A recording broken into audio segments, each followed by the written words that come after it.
What's up guys, Matt here, Service Industry Coach. Today we're talking about service area and whether or not the town or city you live in is capable of getting your business to where you want it to go. Hey guys, if you have not subscribed to my channel yet, please do hit that subscribe button right now and also hit the thumbs up button so we can reach and help more people so they can grow their home service business all around the world. I appreciate you guys doing that. It means the world to me. Hey, so there's been a handful of questions really over the last year of people saying, hey Matt, I live in a small town. I don't know if it's capable of really, allowing me to grow a big business and what I want to do. Do I need to move my service area? Do I need to expand it? Do I need to move my entire business somewhere else? And so I want to give you my 2 cents on this, and there's no right or wrong answer.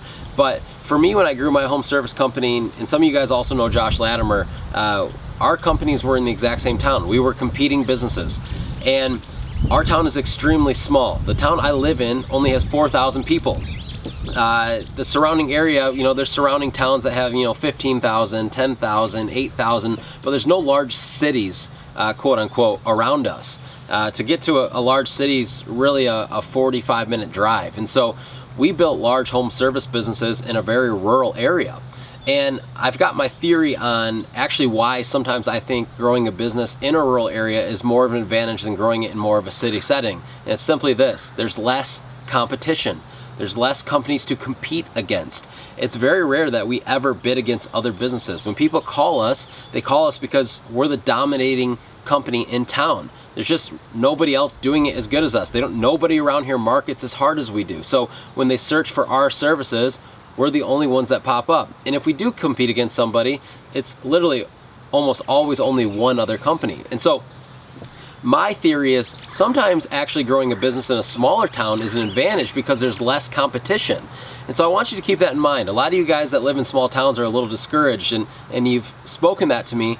And I just want to jump on here real quick because I believe it's actually to your advantage to grow in a rural city or rural town. Now, with that said, in order to expand to become $1 million company, you may have to expand your service area. But if you're just getting started and you're trying to grow a $300,000 to $500,000 business, it's 100% possible, guys.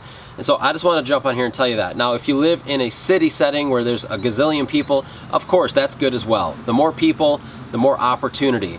But also with opportunity comes more competition.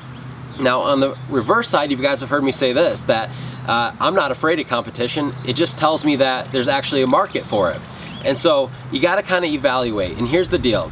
If you live in a small town and the town has money, there's nice neighborhoods, there's nice homes, maybe there's lakes and lake houses, and it's just a nice town, then there's a good chance that there's a need for your service. If you live in a small town and you notice that there's not very many nice homes and there's not a lot of money in your area, then that probably means that it's not a good area for you to get into. So I just want to encourage you guys with that. Hopefully it helps you. And if you have any other questions, drop them in the comments below. I always do my best to reply to all of your guys' comments, and I love you guys. So if you have any questions, drop them below, and we'll see you on the next video.